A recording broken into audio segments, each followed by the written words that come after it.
I believe that they are going to crush these guys tonight. I believe that they are going to crush these guys tonight. Can they hear this? I believe that they are going to crush these guys tonight. I believe that they Talking to the mic, Luds. What do you have to say for yourself? I believe that they are going to crush these guys tonight. I'm off by a little bit. You can't play from behind against nobody in this league when you're down 3 goals. Put that on the thumbnail. Stars lose to the Ducks. Let's break it down here on the DLS Dallas Stars postgame show right now.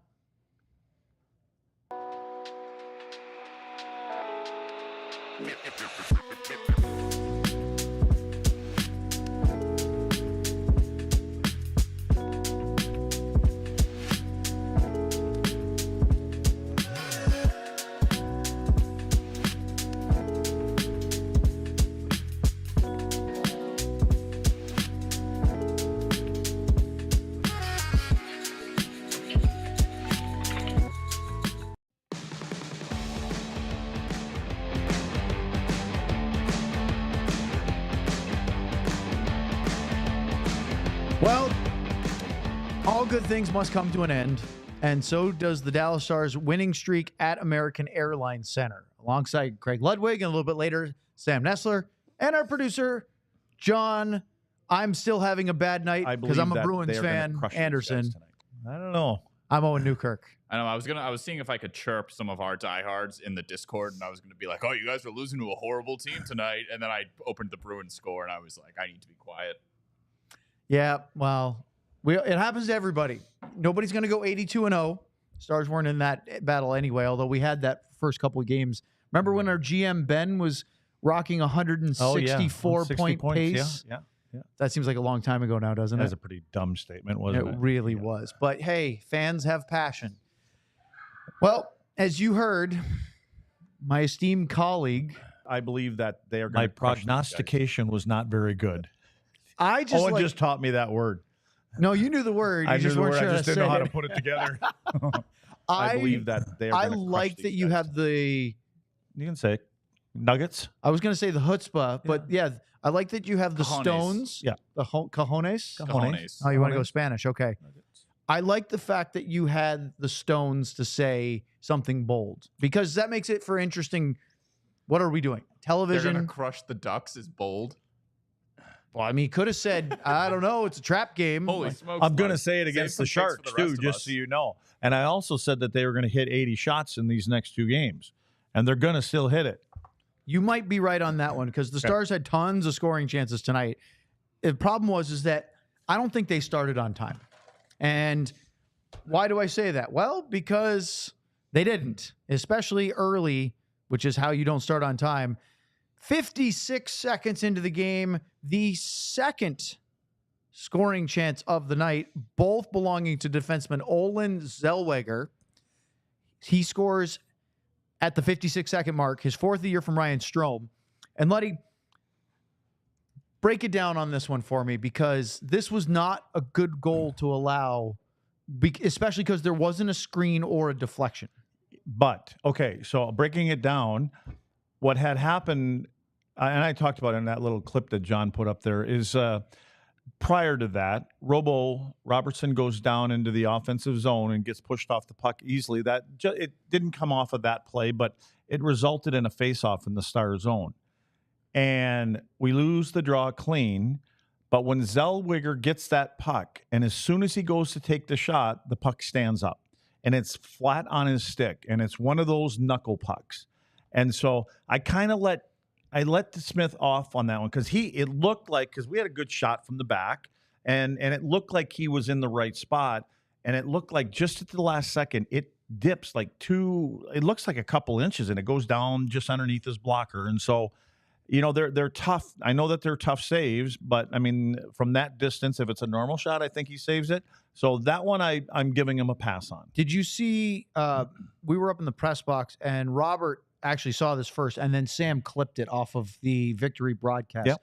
The contact that Troy Terry's stick made with the catching glove, so the left hand of DeSmith, the shot was past the blocker. Yep. Could that have just been a little bit of a distraction? I don't know. I mean, it's hard to say on that because the puck is going to his right. I don't know if that really has a lot to do with it. I just think that the distance that it drops, it just throws him off. He's set up for the shot, and we've seen those before. I mean, some of them goalies will tell you, man, it's crazy what the puck will do sometimes, especially when it's one thing when it flutters, but it literally stood up and it lays flat on his stick and he just kind of whips it at the net.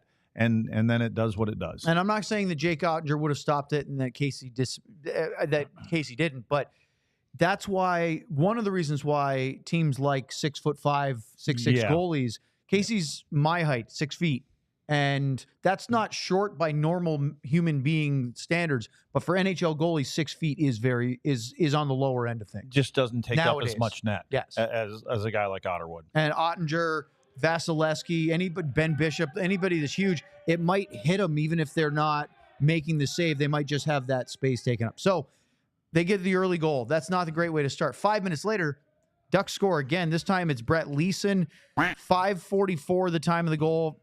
Pavel Minchikov gets the primary assist. Radko Gudas made a nice pass out of the zone to start the rush the other way. Is this one worse than the first one? Well, from Casey DeSmith? This one here, you got to kind of, I can pin it on a couple people. The first one is Brendan Smith. I look at him on the wall on that one-on-one on Leeson. He's swiping at the puck. And first off, Brendan Smith is not that kind of player. He typically is a physical guy, and he gets his head down, and it's on the wall, and from the camera angle that I see, you can't tell if the puck was bouncing a little bit, and he thought he could get a good swing at the puck and just clear it out of the zone because it was right about at the blue line. Anyway, his head is down. He's swiping at it. Once it bounces past you, you still have an opportunity to kind of turn into some kind of a hip check there that you're probably not going to get called on and at least stop his momentum. He doesn't do that. And then when Leeson goes in and takes that shot, to me, from the angle, that one, it looks to me like DeSmith is off his angle. And that one I felt like he'd want back, which is our nice way of saying soft goal, right? Not good enough. Well, now you're down 2. Here's the thing, lads. Dallas had a push. They had plenty of shot attempts. They actually were outshot in the first period, but they had a 25-20 edge in shot attempts. It felt like they had more puck possession in the attack zone in the second half of the period, but I had them down for 0 high danger chances. The only one I had for the Ducks was really the second one, because the first one wasn't a high danger chance. That's a shot from the blue line. Yes, it knuckled, but that's not a high danger chance. The Leeson one was on the rush from the dot, but it's still one you want your goalie to save. That's a problem. You're at home against, it doesn't matter what team you're on. Or team you're playing. You need to be able to create more than 0 dangerous scoring opportunities in the first 20 minutes if you want to try to exert any kind of home ice advantage. Yeah, it seemed like they were getting too pushed to the outside, to the perimeter of the rink, too easily. And, it's that will before skill. And to be able to put pucks in there, you look in the pregame show, we had talked about how Anaheim and Cronin's got that team where they want to play a territorial kind of game, and they want to put pucks into the zone, and they want to get in forecheck and then just throw things to the net and get bodies there. Dallas is a different kind of a game. And tonight you could see more of the numbers from the Ducks jersey. There was 3-4 guys around the puck carrier all the time, so it was a little bit more difficult, and they were getting pushed to the perimeter too much. And then you go to the second period, and the first thing I noticed, besides the fact that Roope Hintz had a breakaway 10 seconds in, he scores that. It's a 2-1 game, and you get the Ducks starting to doubt themselves. Then Mason Marchment on a Thomas Harley one-timer gets a rebound at the top of the crease. Great save by, I wrote down Gibson. I can't even believe that took me until middle of the second period to realize Lucas Dostal started the game. I don't know why. Oh, I thought when you said that when you came back over here, I thought you meant like a couple minutes into the hockey game. Oh, this is the second period? I'm not kidding you. If you look at my notes, the whole first period says save Gibson. I don't know. It's because I wasn't, That's something I would do. It's one of the things where we all thought that Gibson was starting, and because we're not at the arena for warm-up, you don't see which goalie comes out. You need to read Sam Nessler's tweeting, because he told us right away at the drop of the puck. I read the Stars one, but I didn't bother to look at the Ducks one tonight. We were busy showing you Lyubushkin's funny line. Yeah. Okay. Well, anyway, good save by Dostal there. And then there was a dicey play because Brock McGinn had a shot from the left circle, a slap shot on the rush. DeSmith made a good save. Harley engaged and then knocks him over. And as he does so, McGinn goes feet first into the end boards, and it looked nasty. And he grabbed either ankle or knee somewhere down the lower leg, and he looked like he was in pain. Now, he hobbled off, stayed on the bench. I haven't checked his shift charts to see if he played anymore, but I tell you this, the Stars go on a penalty kill, and Ilya Bushkin almost scored shorthanded on a 2-on-1. He only played 5 minutes tonight. Yeah, so he must not have played another. I'll check. There's another chart where you can see if he played shift by shift, but Lyubushkin hits the right post. 2-on-1. He's not the first guy you expect to be Good leading shot, the though. rush. It was a really good shot. So here we had a Hintz breakaway, Marchman on the rebound, and now Lyubushkin. That's 3 more high danger chances in the first, 5 minutes of the second period than they had in the entire first 20 minutes. What was the goalie's name again? Dostal? Dostal. Yeah. Okay, so you know his name now. I do. Okay. I'm aware that- You know what he'd say? That's all I gave him. Yeah, I only gave him the that's outside a of the Marc-Andre post. Fleury. Go Yeah, back and give him a yeah. nice little pat there, and you're happy with it. Well, why is that a big deal? Because on that power play, this kid that used to be a flyer but never was a flyer, Cutter Gauthier, scores. He has a great chance driving the net. I don't know how. I remember Sam sitting next to me. He goes, how do you on a penalty kill, let a guy just get in behind like that? Now, DeSmith made a good save, but then, boy, they gave him a wide open one-timer from the slot. Just maybe a foot behind the hash marks, and he scores, and it's 3-0. So the first one I'm talking about Brendan Smith. Forget Casey. This one I'm talking about Wyatt Johnston. Johnny's on the offside of that play. It starts over on the right side as Casey's looking out. And what Johnston does is he backs down low and he backs to the outside of the middle of the ice, and he's worried about the defenseman on the other side. He's almost got 2 of them. But in that scenario, it's the same one.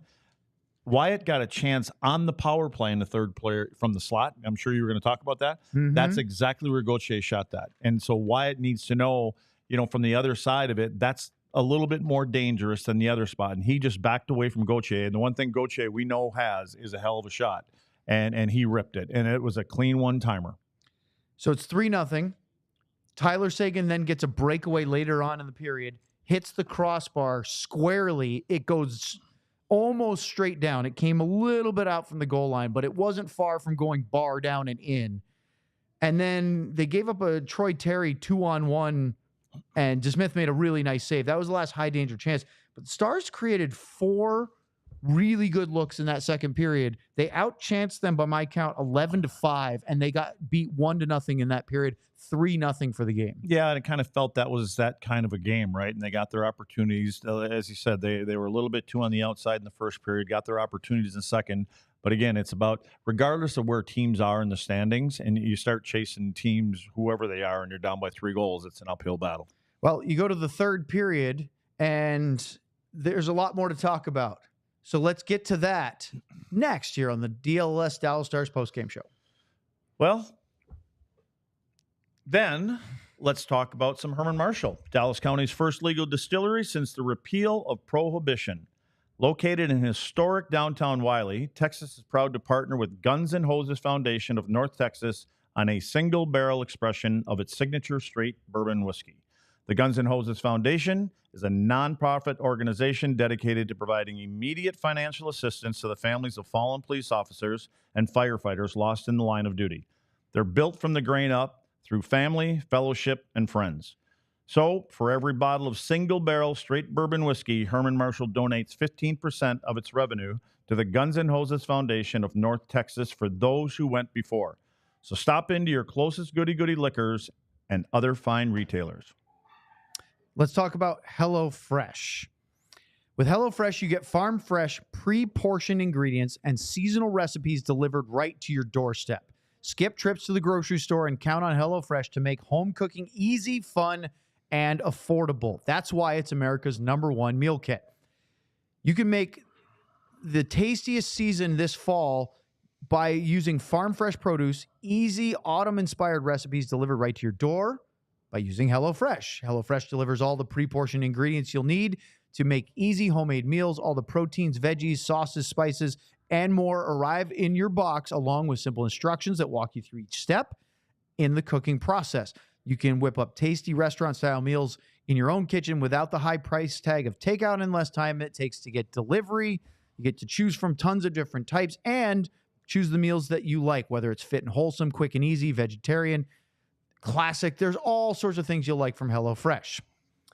Get 10 free meals at HelloFresh.com/free stars. Applied across 7 boxes, new subscribers only, varies by plan. That's 10 free HelloFresh meals just by going to HelloFresh.com/free stars. All right, so let's go back to our game recap and go to the third period now. The Stars gave up some chances. In fact, it was a couple of stuffed plays at the net. But again, they came out early in that third period and put some pucks towards Dostal, the Ducks. And I remember, Luddy, you and I were saying this because I was here by then, before the start of the third. You go, oh, you need to get one early just to get it going, which is typically what it is. You're down by 3. You can come back from a 3-goal deficit, but you can't wait for 5 minutes to score 3 goals. You need to get one early.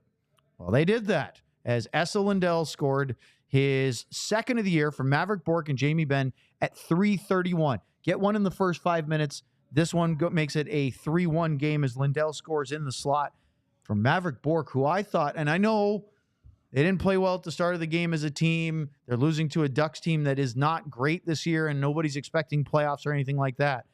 But I thought he was one of the better Dallas Stars tonight. I thought he was right from the start of the game. For his very first shift, he was noticeable. Digging around in the corners, finished his first shift with a big hit.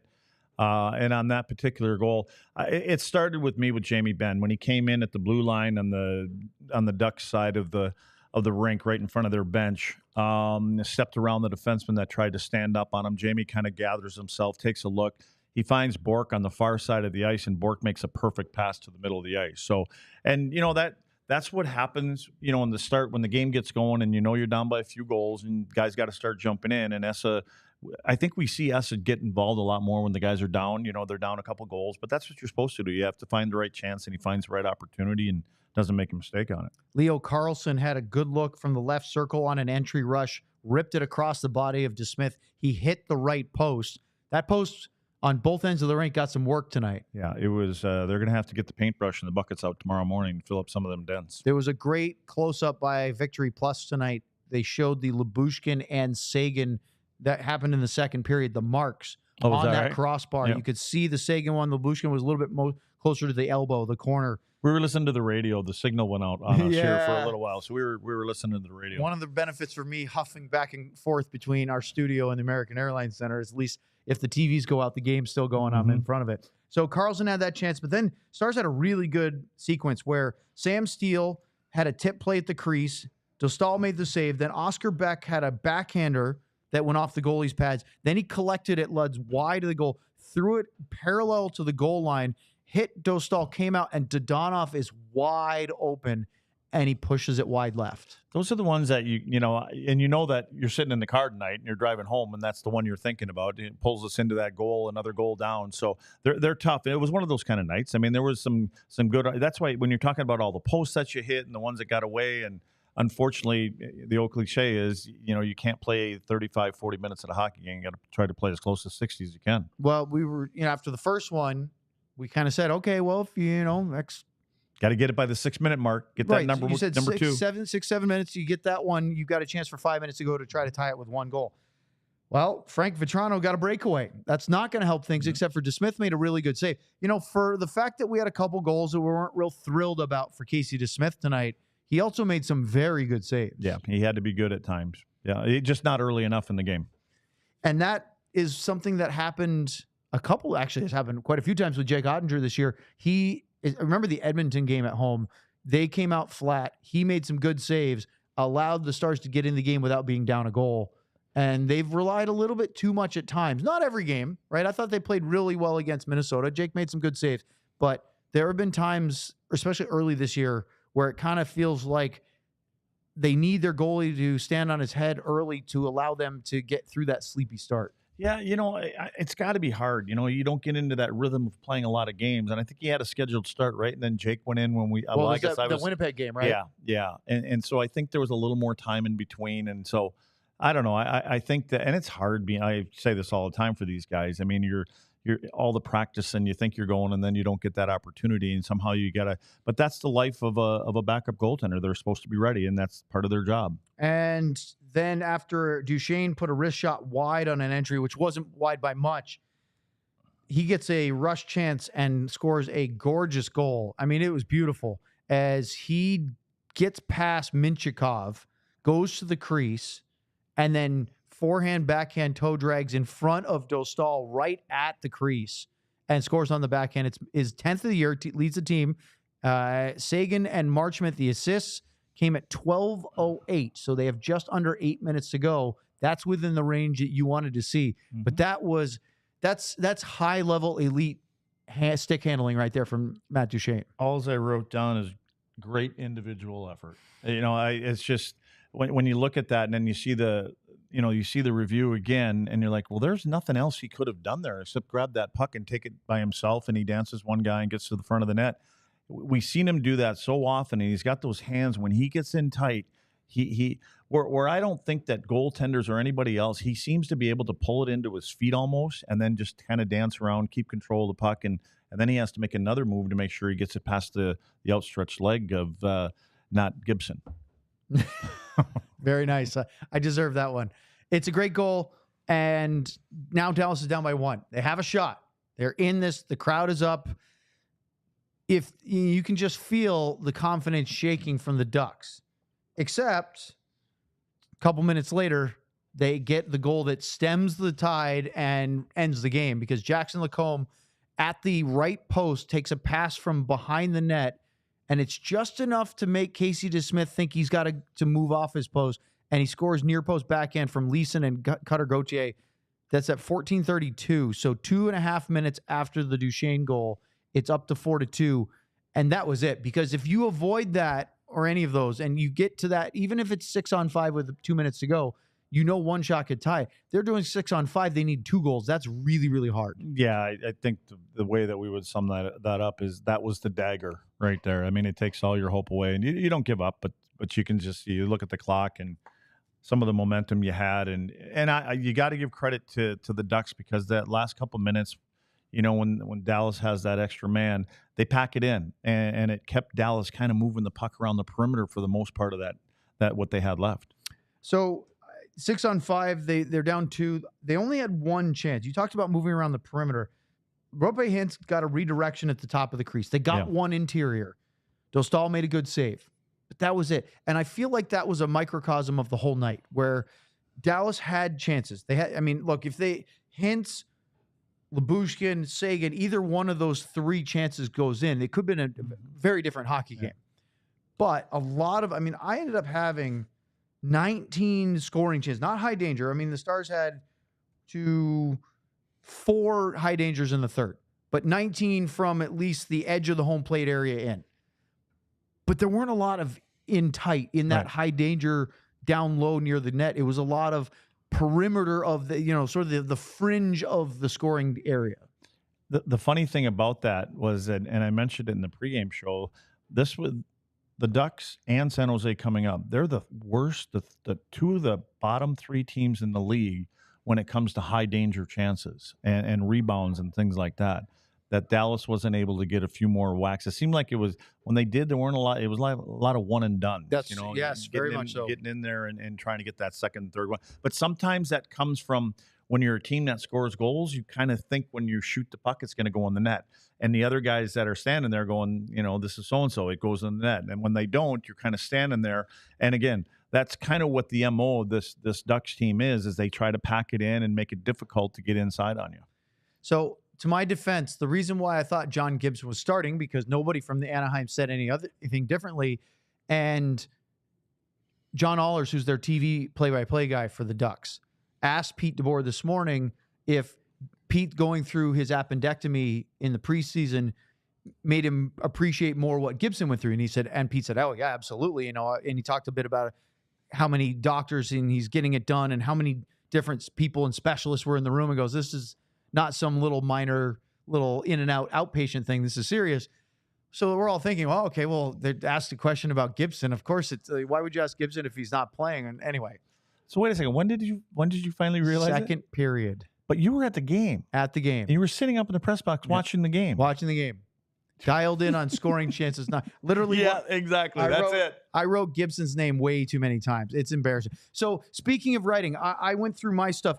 Is there anything that we didn't go over that your notes? Because you have quite a bit you wrote down. Anything that stood out that we didn't touch on? I think you covered it. I mean, I really don't have a way to sum it up except they didn't start on time. And that's what it is. I don't think it was one of these trap games, and they know what's on the line. Like I said earlier, if you were sitting in a comfortable spot, sitting up there where Winnipeg is, and you could see that stuff, but there's still an urgency button that needs to be hit. Where you don't have to think about things. You just go out and you play the way that you know that you can play. And tonight it didn't start like that. They had the gas there.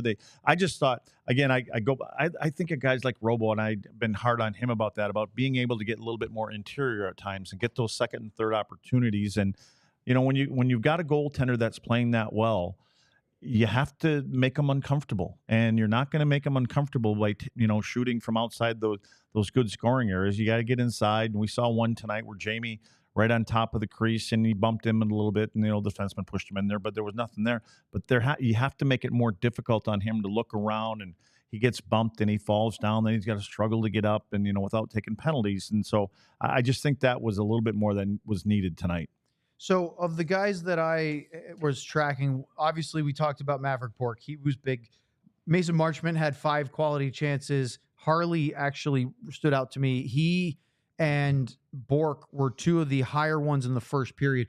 When the team didn't look collectively great in the first, those 2 guys were going. Did it seem like Harley was a little bit more, I don't know, I don't want to say offensively minded, because he's always thinking it. That's fair. But did it feel like he was more active in the offensive zone? He's more engaged because he knows he can be, because he has to be. And I think because of his partner? Well, no, not so much of his partner, just because this gives him a reason to even go more. We're down a couple goals. I got to jump in the play. You know what I mean? Yep. And so it's like a get out of jail free card. You know what I mean? Like, we're down 2-3 goals. Let's go. We got to go. The clock is ticking, and he likes to do it anyways. And so I just think that I got to get up there. I got to help, and you kind of want to, and again, that's kind of their style anyways, right? But when you're down like that, the coaches are, look for the right time. Let's not create anything else going the other way if you can help it. But I think he just feels like he can do a little bit more. You mentioned Greg Cronin and what he's trying to do with Anaheim. And I remember watching this team over the last couple of years with some insanely skilled players, but incomplete, not 200-foot players. Right. In the past, even if they were to get behind, the Stars would be able to get chances because the Ducks would be thinking one directional, and there would be this track meet of trading, kind of like what we saw with Pittsburgh last week. Right. This seemed different from the Ducks. Did you notice that as well? Yeah, I think what Cronin recognizes is that you don't have the same amount of bullets in your gun as other teams do. So we can't play that game where we exchange chances. That's why I say they play a little bit more territorial. They don't, as Dallas and some Carolina fires a lot of pucks at the net, but the more skilled teams, they come in and they want to kind of keep control of the puck to enter the zone. You'll see these guys do that, but they also recognize it's a 3-on-3. We're going to make sure it stays in that offensive zone and spend more time there than we do at our end, and then we'll create our chances off of cycles and rebounds and things like that. So I think he's got them bought in, and what they're doing is they're hanging around games. Like even they got the lead tonight, but they still had to hang around, so to speak, but this time they hung around with the lead. It obviously plays into that if you want to be a little bit more defensively structured, which they clearly looked at compared to the last couple years, to have the lead, they don't have to push or chase. Dallas had to open up, and then they were able to get those counterattacks. I mean, I know you love it when I make a soccer reference, but that's literally what they call in soccer a low block. You pack your entire 11 behind midfield, almost like halfway between midfield and your goal. You just invite the pressure and give them nothing in the final third.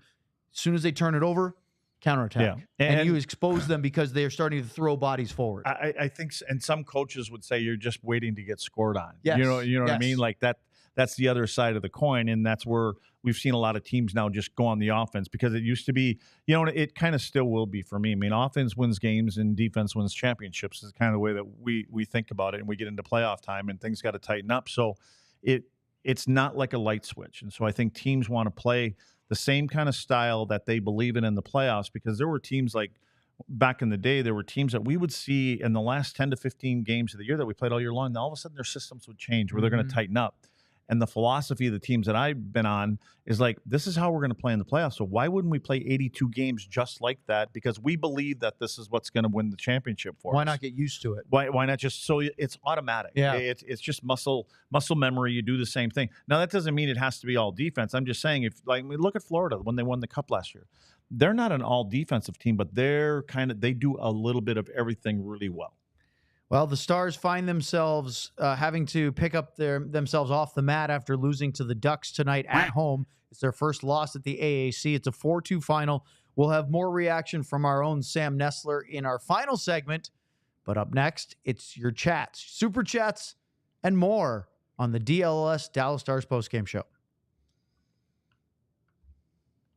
But first, we have to make good with Roback because we had a giggle fest, particularly me, and I could not get through the Roback read the other night with any semblance of professionalism.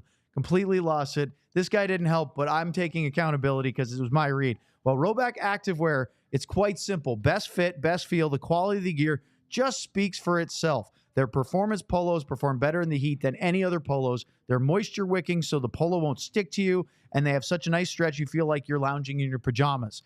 Their everyday shorts are a perfect combo for a day on the move. They'll look clean, but they have a comfort of an elastic waistband. Again, perfect.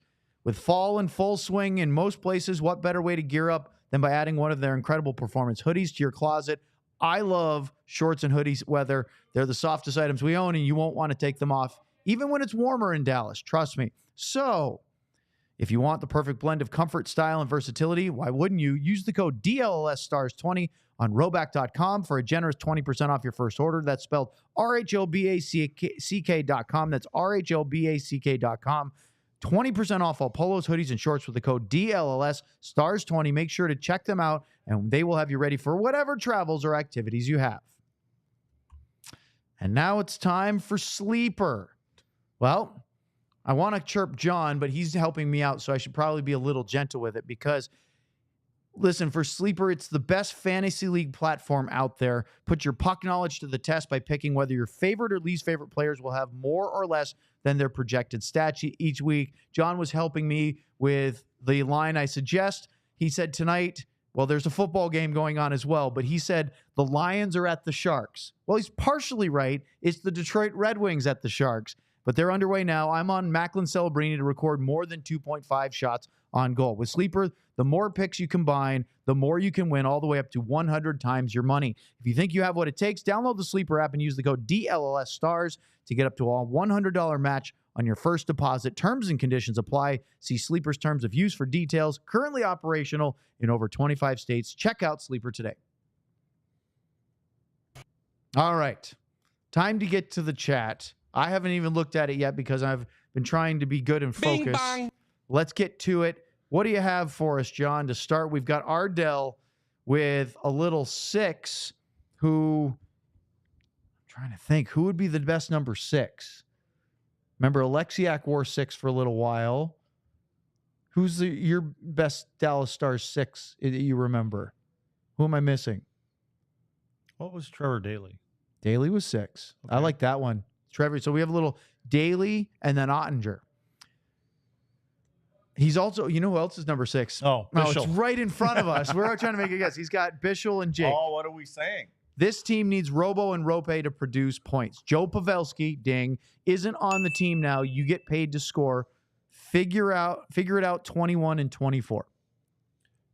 You know, the other night when I told you Joe had sent me a text message there? He did. Yeah. Yeah, what did he say? Do you have anything you want to share? Or is that it wasn't between anything two good or bad. Scotties? It was just, basically, it was saying, he just said they're not getting a lot of ozone time.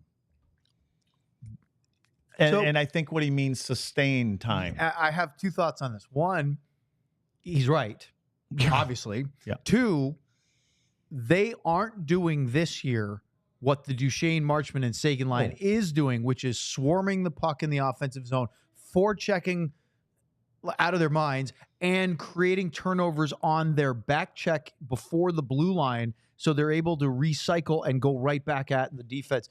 They remind me, Lud, so much this year of what the Avengers line, Hintz, Robertson, Pavelski, used to do when they were at their best.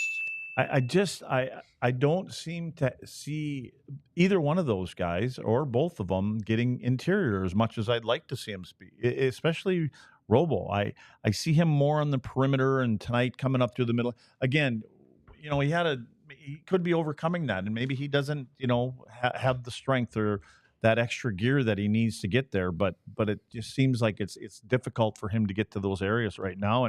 And with Hintz, we've seen a couple more times that he's been at. How about the one that? Well, we took a look at it a couple different times. He had an opportunity to hit the side of the net from right in the slot there. I want to say he shanked it, or more of a shank than a flub.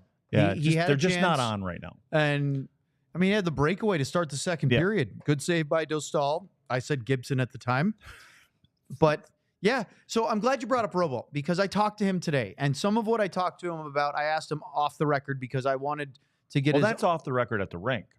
Oh yeah, well, I'm not going to talk about that on here because that's some sort of journalistic integrity thing that I should probably. Integrity. We don't have any of that in here. That's very true. And I've been a broadcaster more than a journalist, but I'm trying. I said not for broadcast, but what I did kind of ask him was, how is he feeling? And I didn't ask too many details on the record, but he did say, kind of, So my question then was, when did you start skating? Because I wanted to make sure. It was in September, basically when training camp started. When do you usually start skating? Beginning of July. And he said, we usually don't have a long off season because we've gone deep in the playoffs the last few years. So we haven't had half of April, all of May, June, so it's a little bit truncated, but he still, think about that. July, August, September, that's when training camp started. That's 2.5 months. That's 8 to 10 weeks of on and off ice training that he couldn't do because of that surgery. So I ask you, Luds, from a player's perspective, the difference in how you feel trying to recover versus trying to strengthen to get ready for a season, and how much that's hard to catch up once you start playing games. You know what? I'll never say anything. Ever since the Tyler Seguin thing came out, to see what he went through, and there were times when, and again, hockey players generally don't disclose anything, and even to their family member. I never did. I'm fine. I'm fine. And so when I saw that, I thought of some other guys that I played with, but I'm not going to doubt anybody with that. And that's why I say it. I give them that pass. And if that's what that is, then okay, then I get it. But for me, it's one thing to be able to skate and get involved in the play, but it's another thing to kind of just get pushed off of pucks, and you can't fight through things, which is maybe part of having, I don't even know what it was, an ankle, foot, whatever. He had a cyst removed from his foot. Okay. Yeah. So I'm just saying that 2 years ago, last offseason, Jake Ottinger had a knee surgery. It was one they weren't thinking that was going to need surgery, tried to rehab it, eventually had a procedure. And although he started well, he got hurt, missed some time, and wasn't at his best. This year, he had a full offseason, and he looks really, really good. Yeah. Now, I think that means something. Remember, Tyler had an injury a couple years ago. He had one before that. He had the Achilles injury way back in the day. That was in 2016. And he said, I remember a couple years after that, he goes, I'm just glad to have a normal offseason so he goes, I was trying to recover versus trying to build. Yeah. And that's a huge difference. Think about that. Like Jason Robertson, again, I don't know all the details, and I don't know this part is affecting him this way, but if you have, he had a foot thing, if you have to be, he had said he had to have his foot elevated for a couple of weeks. That means you're not working out, right? You're not going, if you have to have your foot up in the air, you're not doing upper body in the gym. You're just literally. Better you just got drunk and fell off the stool and your feet are still up in the air. Well, there's one way to do it. See, here's where I'm going to go. Is in the beginning of the year, I remember, I think it was Pete DeBoer said, Jason didn't start a year ago too, a contract thing. But it was different, wasn't it? And he was just fine. And he was just fine. If there was something that may have been lingering for him, I don't think he would have made that, he'll be just fine, quote. You think? Well, yeah. I mean, because that's kind of saying But he's fine. Isn't it completely different? Well, I don't know. Well, Because yeah, of course it's he completely was different. healthy and training. Right. But He what just I'm saying wasn't is training with the Stars. know that they've been updated. They know that a player is ready to go. Why would you say that he's going to be just fine? It's a good question. I wonder if he thought that because he missed all of camp and preseason games with the contract negotiation the year prior, and then was 2 years ago and had 108 points or whatever it was, that he thought, oh, well. But doctors and trainers talk to these guys. They let him know he's fine or he's not going to be. It's going to be slow. It's going to be. It's going to take some time. I don't know the answer to this. Do you think Pete would have said, I think we have to be patient with Jason Robertson? Well, do you think he would have said that? I mean, he didn't, but if that was really the case. You go over there and have lunch every day before the game, walk down and ask him. Guess I'll have to ask him. You're going to have to go have lunch with them. I don't know. We do have two writers that can do this too. I just think that if you're starting the season and if you have a player that the doctors and trainers said, listen, it's going to be a month or so before he's going to be up and running, you wouldn't say he's going to be just fine. I think you would just say, he's going to work his way into the season. He's going to work his way through it.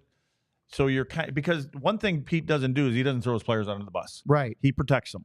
And so I just think you'd give him, you'd have some way of giving him a little wiggle room there if things don't start out right, instead of saying he's going to be good. Well, you saw he bumped the fourth line to start the second period. He still got some power play time, but they were not the first unit on the power play. It was the Duchene group.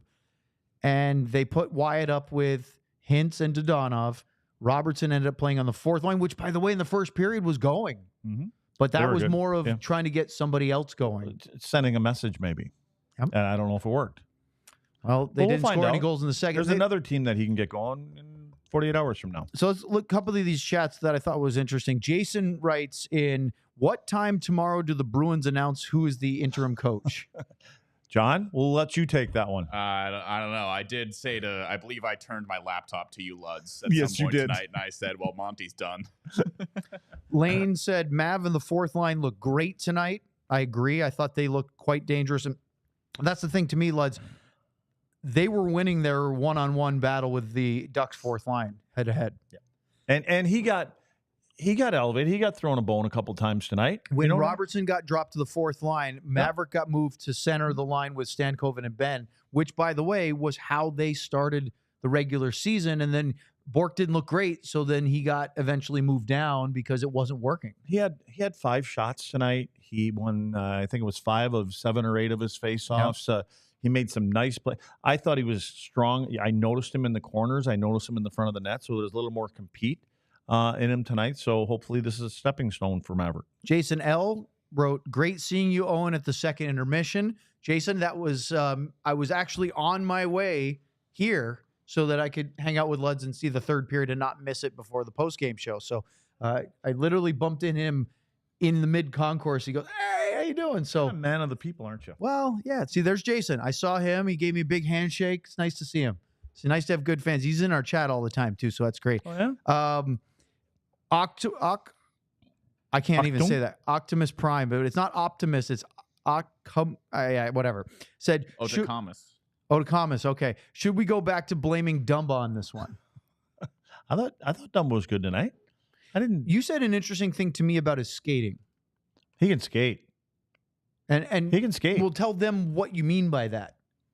He can skate? Yeah, but it was because he had just gone to the net on a chance. And well, yeah, but he can get involved. I mean, one of his biggest strengths is his skating ability. I mean, we had Trevor Daley here. I think Dales could, skate in a different kind of way, but when Dumba wants to get up and go, he can go. And I think he's the kind of guy that I just think that when Dumba played in Minnesota, we saw more of that. But he was comfortable with the system and everything that they were playing, and he made a good. You guys played an interview with him that was probably this morning or yesterday. No, it was from the Minnesota Postgame. Okay, yep. That he's kind of up and getting to feel the system and where it comes naturally to him. So see, he is paying attention. Well, yeah, a little bit, but some of it I just let go because I don't believe it. But I think that when you play like that, and when you have to learn a new way to play. Where I talked earlier about you don't want to have to think. You just want to be able to react because you know where you're supposed to be and where you're supposed to go and things like that. So now you've got a guy that that probably didn't expect to be taken out of the lineup unless it was due to an injury all year long, came out early in the season, and now he knows that here's why. I've got to learn how this team plays and how we play in this zone and that zone, and to be more. I want to be a reliable player. I want the coaches to know that I know what I'm doing here. So then you have to think a little bit more. And so sometimes you're a little bit more hesitant. Should I go? Shouldn't I go? Coverage and all those other kind of things. I'm seeing a couple of chats saying they didn't like Dumba's game, didn't like Brendan Smith's game. Court said that aside from laughing that everything is always Ryan Suter's fault, but that's because John got in the chat and said whose fault was this loss, Matt Dumba's or Ryan Suter's. He's poking the bear there. But Court wrote, Nils would have helped tonight. Do you think you'll see Nils Lundqvist on Wednesday night against the Sharks? Yep. I think that, and I've liked his game, but I think Brendan Smith will be the guy that will come out only because there was the one I didn't like the both. There were a couple plays tonight defensively. When the last goal he was out there for when he went down a little too early. Player steps around him, and then the one that was on the wall where he gets. I just think he needs to play more physical there. So, and again, he's been in for 4 or 5 games in a row, whatever it is, and we know that they're going to be rotating defensemen. So, I would think against a Sharks team that you would put Lundqvist in, and then I know you're going to say, well, then what happens with the lefty righty and the righty and all this other kind of stuff. I just said it for you. I don't know. Well, we'll find. I don't know. But it would be interesting because in one sense, they like Heiskanen and Lindell together in the and again top 4 with why am I blanking? Harley and Lyubushkin. The top 4 are going to play the most minutes anyway. But if you have Lundqvist and Dumba together, somebody has to play their offside. And how trusting are they of that? That's the question that we don't know. And it'll be interesting. Will they do that, or will they split up the lefty pair? So that might be a game where you can split them up. You could go again, back. It's San Jose. I shouldn't say that, right? But I mean, say it. You already did it for the Ducks. Said it. You should be able to split those two up against San Jose. I believe that they are going to crush these guys tonight. He's just trolling you now. Give me that look. So there's another one here where Prime says, can the Stars afford to get experimental with the lines in the game against San Jose? Yeah. Well, I mean, I think you're searching for things all year long. The one thing they're not going to screw around with is the Duchene line. I mean, you're looking for. John wants you. You're looking. Oh, he's for letting us know we got to get to break here in a minute. You're looking for the perfect 12. You're looking to turn it into last year where you had 3 solid lines that you could throw out there and other teams couldn't match up against you, and then you knew you had the reliable 4th line. So I don't know if you're going to be able to find that this year, but I think coaches are always searching, and they're searching to see when in games like this when you can start mixing and matching, and maybe that works in another game too. Up next, we're going to get into a few more chats, and Sam will join us from the AAC on the DLLS Dallas Stars postgame show. But first, we are going to talk about your DLLS Die Hard program.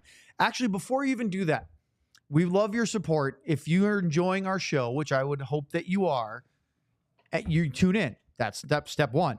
Step 2 would be to, even if you're listening to this on the audio platform, not just live on YouTube, go on the YouTube channel and subscribe to the DLLS channel. Okay, that's all of it covers all of our shows, not just the Stars, but the whole Cowboys, Rangers, Mavericks, TCU, etc. That helps us. The more subscribers we have on YouTube will benefit us. Then if you want to go to the top level of support, you become a diehard. Actually, it's down over there, even though my screen looks like it's over there. Go to the alldls.com website, click on diehard. You can even scan the QR code if you're watching this on YouTube, which is the only way you'd be able to watch it. And you can, and Letty's going to try to do it now. You still have to know your company password to be able to get the diehard unless you want to pay for it yourself. Just going to Google yeah, but that's good. So sign up. You get access to the Discord channel. John was in that earlier. So was Sam. They were looking at an interesting chart about how last year the Stars had one of the best records in the league against non-playoff teams. Obviously, we're going to go damn Discord channel maybe on Thursday this week because we actually have a Thursday show. Merchandise, all sorts of great stuff. So just do it. alldls.com. Don't forget to subscribe to our YouTube channel. That helps us too. All right.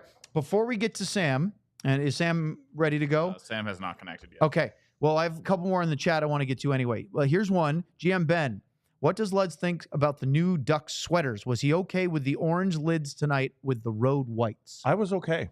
I liked them. I liked the combo tonight. I have one complaint, and I course. don't know if you noticed it on TV or not. Their numbers are terrible. Why? It's not the style and the design. It actually is the style. It's not because I don't think they look different and neat and blah, blah, blah, blah, blah. It is because what's the point of numbers on jerseys, Let's? So you know who they are? Seeing who they are. So when teams go with these... I was hoping I was going to get that one man, right. you were great. When teams go to fonts that are look funky but harder to read from a distance, what purpose does it defeat? Seeing them from a distance, right? The primary reason for your jerseys is so that you can identify who they are on the ice. And so then, remember the Sharks used to have those really slanted numbers and you can't... Like trevorzegras tonight, number 11, almost looks like 77. So it's goofy. The Stars have nice, clean block numbers, easy to see, white on green. You know Sam has been waiting in a bathroom for 10 minutes to get on the show. Why is he in the bathroom? Because that's where he always sets up. Because he probably had to Sets up go in the anyway. toilet. Yeah, okay. Apparently, they're having connectivity issues. No, Sam's in now. Okay. Well, I wanted to read a couple of things real quick because I was laughing as we were getting ready to go to break. T. Farmer, our buddy who went to Downstairs to Dick's. Was it dinner? Lunch? Well, we kind of had Late beers. afternoon? Oh, yeah, you I had had fried something. Yeah, it was a Pickles. liquid lunch. What's that? I had fried pickles, There you go. So, okay, so you had appetizers. and Liquid then I lunch. had heartburn. Well, he wrote he thought that Mav was really noticeable tonight in a good way from his seat. For the first time this year, he was really noticeable. Yep. But then he also made a comment about my soccer stuff, saying that's how Leicester City won the Premier League with a lot of counterattack off the low block. They also had Jamie Vardy. So you can low block all you want, but you have to have a goal scorer to go and poach those the other way. And then William W. Williams said, Owen sounds like a Mourinho guy. Just because I know what a low block is doesn't mean I enjoy that. I don't want New Jersey Devils Ken Hitchcock smother hockey. Marino. Yeah. What's a Marino? Well, no. Owen's fired is later. I'll tell you why that comment came in. That one. Mourinho, he's a Mourinho? Portuguese soccer coach who coached for a bunch of big clubs in Europe. He's a huge fan of what they call park the bus. Defend with everybody, smother the game.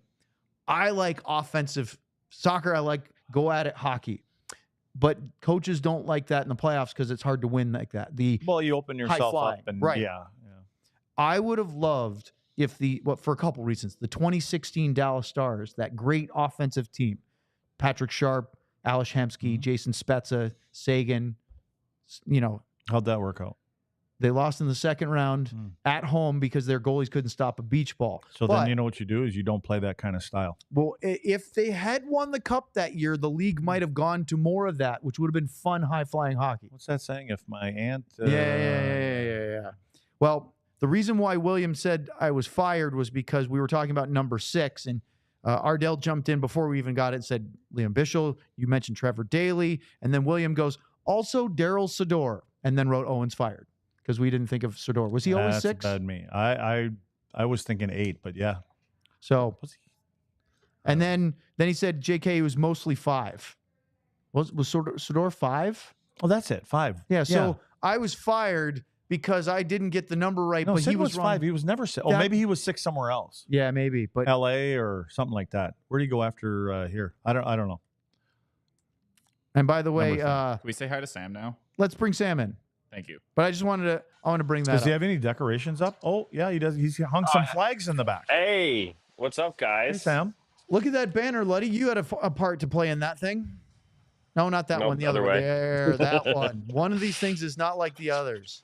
Yeah, it's hard sometimes. What's up, boys? So Luddy and I broke it all down. We got into the chat. We had all sorts of fun conversation. I told him, I admitted to everybody that I thought it was John Gibson playing goalie for about a period and a half. And, yep, I felt shame. That What are was they fun. talking about after the game tonight? Yeah, a lot of talk. Matt Duchene is a great guy to talk to, especially after a game like this, because sometimes hockey players like to just kind of shut it all out and give you the we have to be better or we didn't play well enough. And Matt Duchene doesn't do that. He broke down the game for like 5 minutes, and he said 2 things that really stuck with me. One, he said we've had trouble playing down to opponents, right? Which we talked about a ton. The playing down to the opponent, not giving enough respect to a team that's maybe not as good. But the way he said it was perfect. The perceived level of our opponent is what he said, which is a great way to put it, because the parity in the NHL today, as we talked about in pregame, is just it's so even across the league that teams can win on any given night. So the perceived level is more of the way to look at it, because now when you enter a game, you're looking at what a team is going to play like because of where they are in the standings, right? Maybe they've haven't had their goalie for 5 games, so they're down in 28th or whatever the reasoning might be. And so that was a really good point by Duchene, saying that we just didn't approach it correctly. We weren't prepared to play, and then once you spot a team 2 and then eventually 3 on a lead, it's sometimes too little, too late. But the other thing he said was we didn't have the intensity needed to win an NHL game tonight, which I figured Luds would like, because that's just simple enough, right? We didn't have the intensity we needed to win this game. I love that. He's right. You got to play. I mean, if you're going to be that team and that, so you don't, again, the light switch thing is you have to pretty much approach every team as if it's Florida. And that's easy to say. It really is. But I mean, you typically, when you got teams that come in, you think that it might be point night, I mean, some teams come in and I think some guys are looking for point night. Well, think about it. And we said this at the pregame. This is the definition of a trap game. And Pete says, well, it shouldn't be a problem. But there's a reason why they call them trap games, is because it shouldn't be, but it can still be. And things like, hey, we just won 3 in a row. Hey, we haven't lost yet at home at the AAC. Hey, we just went to Minnesota, played a really good road game against a good team and controlled them most of the night and won the hockey game. Hey, we should be able to ease our way into this one. It doesn't work like that. It did not work that way. Sam, I'd be curious, did you get anything out of head coach? Yeah, so Pete talked a little bit about, same things in terms of the game itself. Pete said many of the same things. It was about not being ready, about not having the compete level enough, and then about how they got better, but it took a little bit too long. And the same idea about spotting a team early on. They just had to be better. And Pete said, I think he said it this morning, it's our job to make sure that we're ready. And I don't know if it's on the staff, I don't know if it's on the players, I don't know if it's on both, but they clearly weren't ready. And obviously there was a little bit of a fluke goal in the first one. A couple of bounces here and there in the game could have been different, but they were not ready to play this game from the start. One thing that Pete did mention, I heard you guys talking right before I came on here about Maverick Bourque and in general the lineup rotation. So Pete actually specifically targeted Maverick over talking about moving Robertson down or anything else in the lineup changes, specifically about how he wanted to reward Bourque for playing as well as he was, because he was going well. He got a great assist in the third period once he was moved up to that third spot. He's in that spot that we mostly believe he should be in at some point, that third line center role.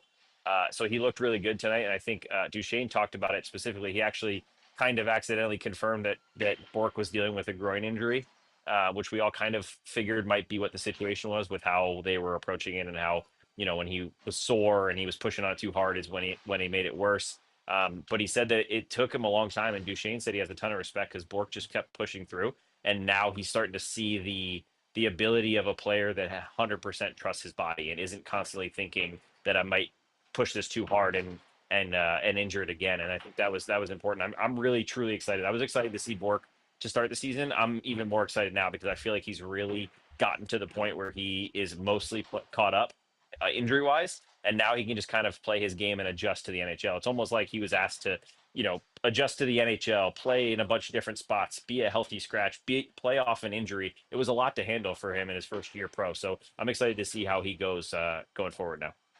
The one thing I would agree that it's good that he rewarded Bourque with more ice time, because you could see he was going early in the game. You need to get him out on the ice more.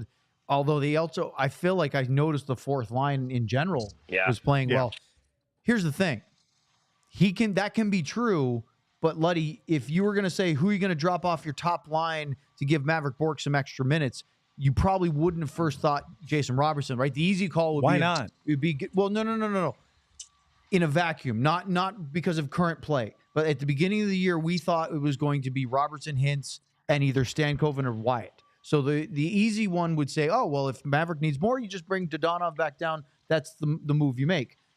The why not is because Jason Robertson hasn't been very good. See, and this is another reason I don't think that it's an injury thing, because he wouldn't take Jason Robertson and put him down on the fourth line. He would sit him out for a game or two if this was happening, and you need a little more time. So I don't believe that. I think my just claim needs isn't more. that he's hurt now; it's that he isn't where he needs to be. Like, he has to play through it and improve that, whatever it is, strength, balance, mobility, you name it. And the only way he's going to do it is time, and that's the problem. Is that it's hard to do that during the season. I don't think that it's like he's not trying. It's Oh, just, yeah. it's I agree. I don't believe that. Right? It's just that he can't get through, and I don't know. I maybe it's a case of, man, I've been able to weave through here and do that kind of thing, and now it's a little bit harder, and he's got to commit to doing something different for me. I don't think he's hurt anymore, but I do think he's weaker than he's been. And that's causing him to, whether it's have less confidence to make a certain play or know that he's not, be unsure and just not be able to do certain things. And or maybe he's losing the battles that he usually wins because he doesn't have that extra little, you talk about thin margin, Sam. Sam, can you get to the bottom of this for us? I was just going to say, well, I'm definitely going to ask more about Jason tomorrow in general at practice, because there's a lot going on that we want to kind of understand. But one thing with Robertson that I was thinking about during the game today is he's the type of player that we may be talking about this for the first 20 games, that Jason Robertson doesn't look the same. He's losing puck battles. He's turning the puck over. He's not creating. And then all of a sudden he might just turn it on and he still looks similar because he plays such a weird floating kind of style of hockey. It's not like he's flying down the wing and creating all these chances, cutting to the middle. So it's almost hard to tell when he's not at 100% health wise. So it could be the sense that he just needs to get that 1% left, and that'll be what turns those chances to a shot on goal and a goal, or a pass that makes it to the tape, or whatever it might be. But something to keep in mind too is that Jason Robertson is we know how he plays, right? If he's not someone that you're going to 100% immediately notice, hey, he doesn't really look like he's 100%, because he kind of just plays that style anyway. So just something to keep an eye on, that it doesn't take long for Jason Robertson to get going. And I do not have any doubt that he will, but it is really interesting to see what the process is. Is it, and I think we talked about it during the game, is him on the fourth line the best solution, both maybe for him and maybe just for the team to have more chemistry on the other three lines, or does he need to stay on that top line with Rope to get it going? We don't know, and it's something that we're definitely all going to keep a very close eye on. The elixir for him will be a 2-goal game. When he has a 2-goal game, you're going to see him take off. Probably, and I hope that's the case. Yeah. I'm worried that he's going to, and I said this to Sam in the press box, I'm worried that he's going to need a little bit of time away from the game, meaning the Four Nations break, to strengthen up or do some training. I mean, he's not going to be able to recreate a 2 to 3 month off-season training regimen. Problem is, Letty, the way he's playing right now, is he going to make the U.S. team? I'm thinking no. I highly doubt it. I mean, if I'm sitting on the outside looking in, but we get to see it every day, right? The U.S. has got a pretty good team. They're loaded, and he's supposed to be on that team. I think he played a game against Minnesota the other night too, and I think that guy's got something to do with selecting the team. Does have something to do with it. He may see the same thing. Sam, you agree? You think he's right now not on track to make Team USA? Yeah, 100%. I think that it's not. We're not talking about one of the teams that isn't nearly as deep. We're talking about the U.S., which is going to be what seems like fighting with Canada, and at least for the deepest roster, maybe not for the final result, but the deepest roster, most skill. There's no reason that the Team USA group, Bill Guerin and his staff, will take a player that's not playing well right now, right? It's a small tournament. It's a short tournament. You don't have time for guys to get their game going or things like that. You need them to be playing at their best. The good news is that Robertson has a little bit of time before that selection is made. I think the final selection is a few weeks away. So you say a little bit of time. He's only got a couple weeks. You're right. And it's not the problem with him over Ottinger, right? Is that Ottinger can make the team and then try to win a starter job or a backup job, whereas Robertson needs to be playing at a level enough to be selected in general for the team. So you're right. That goes much more against him than it does against Ottinger with his chance. And before the season began, if you had asked me who's making it, I would have said Jason Robertson's on the team without question. Yeah. And I don't think that's going to be the case now. We'll talk about more of this as we get closer to that December. I think it's the 2nd deadline for the Four Nations roster announcements. But we've got to do the Herman Marshall marquee moment of the game. Pick up your favorite bottle at your closest goody-goody liquor store. Luds? Moment of the game. Now, again, it's not a play. It's not a player. I'm going with the knuckle puck. I'm going with Zellweger. I just think that particular goal, that's what got them going. And I'm not putting that one on Casey DeSmith. It was a timing thing. It was the right time. And I just think it got that club going, and they got enough to get it done tonight. For every bottle of single barrel straight bourbon whiskey, Herman Marshall donates 15% of its revenue to the Guns and Hoses Foundation of North Texas for those who went before. Stop in to your closest goody-goody liquor store to find your favorite bottle. Sam, man of the match tonight? I'm going to give it to Dostal because I think that the Stars pushed really hard once they did find their game, and I think a few of his saves may have taken away a comeback that otherwise would have happened. Buds? Do you agree? Different guy? No, I agree. I wanted to ask you, Sam. I mean, you probably took a couple different looks at that Zellweger goal. Could you tell how much it moved or dropped or anything like that? What were your thoughts on it? Yeah. Duchene actually talked about it and called it. I think he called it a sinker, which is exactly what it looked like when you watch that replay. It's a weird play because I don't know if you saw. I actually tweeted out. Robert Tiffin pointed it out to me that Troy Terry actually gets a piece of DeSmith's glove. So it's kind of like Casey's dealing with something to his left here as he's coming out to, periscope out and cut off the angle. And then he's dealing with, I don't know if the puck tipped or if it just was rolling. I didn't see that part, but it was not just moving. It was one of those knucklers, Luds, that you see that's constantly moving up and down as it's going, right? It's not, if a puck is knuckling like that, if you go watch the Mighty Ducks and you watch the knuckle puck, it follows the puck. And that's the one realistic part of that movie, I think, where when a puck is knuckling, it does go up and down because of the way it's going. There's nothing realistic about the knuckle puck in Mighty Ducks. I didn't mean that it was like that. Where's Shapiro when we need him? I'm playing the role of Sean tonight. Is that his last name, Shapiro? Yeah, you're right. Shappy or Shaps or well, whatever. He calls it Shap Shop. Yeah. Look at Shapiro.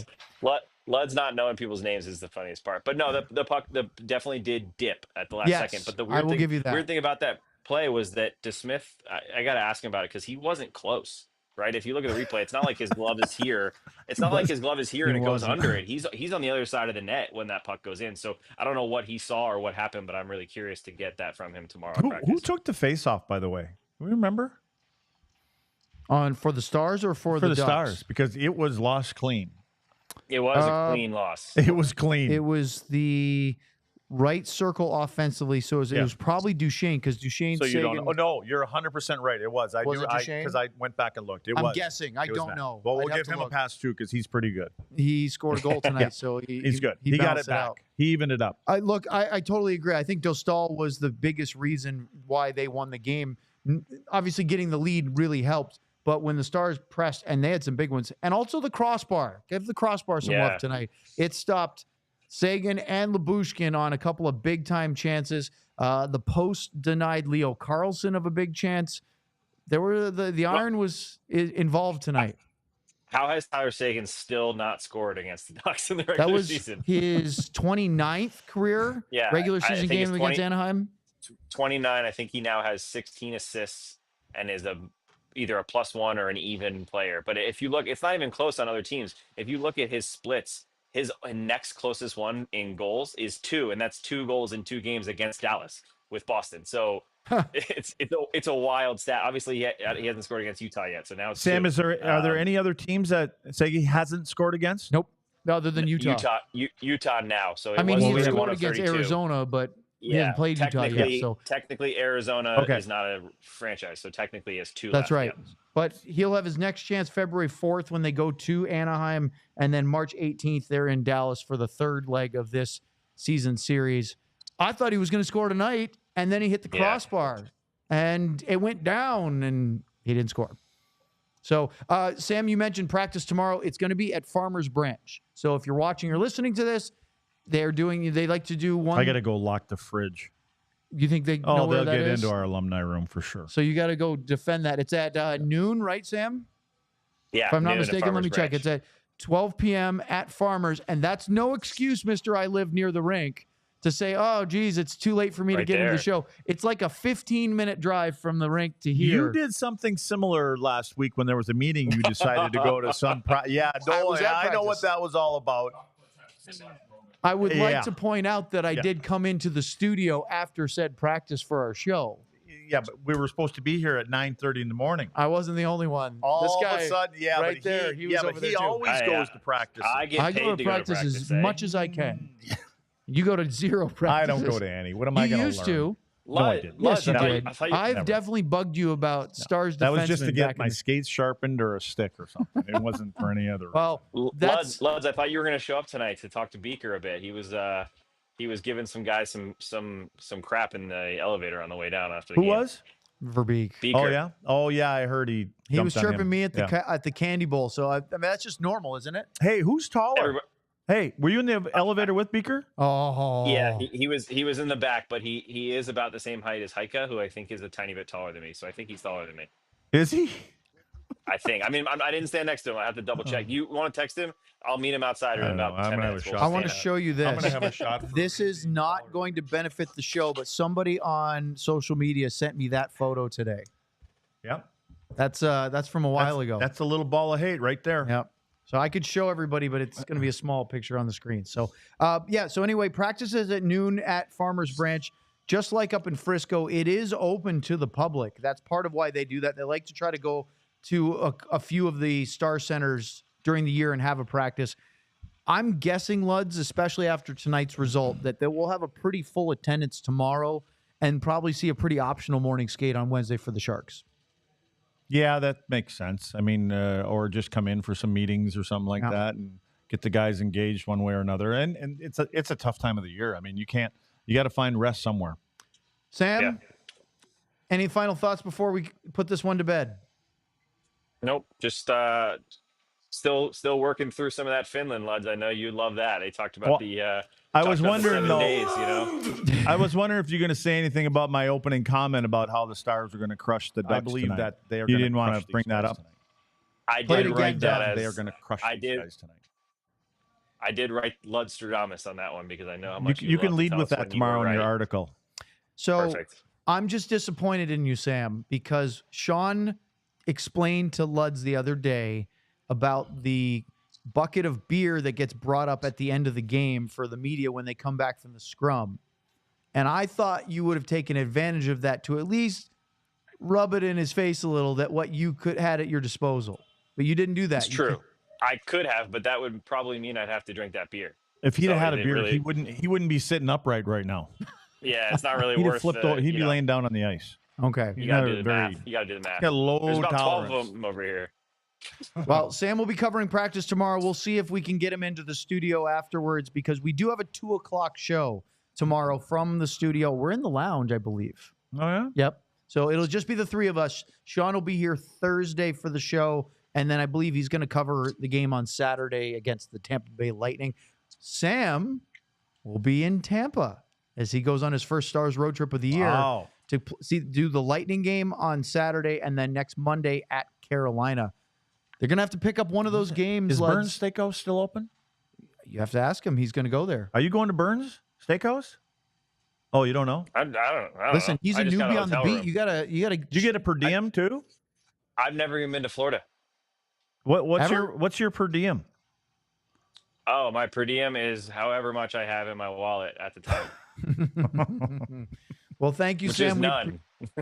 We will see you after practice tomorrow in Farmers. We'll get that report. We'll talk about.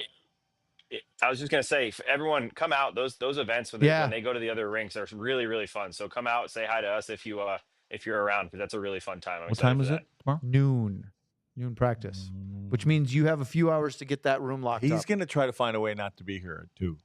You think so? I do think so. See, I was planning I on going do to think so. practice at Farmers and then coming here for the show. It's only 24 minutes, Sam, from that rink to here. And that's I drive it every I day. think- and I I'm think it- going I the think other it's way less. tomorrow.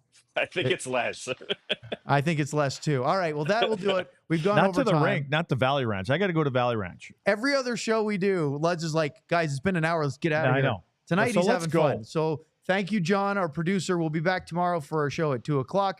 For Sam, for Luds, I'm Owen. Final score, Ducks 4, Stars 2, And Gibson didn't play. and Gibson didn't play. I Shame. believe that they are going to crush these guys tonight.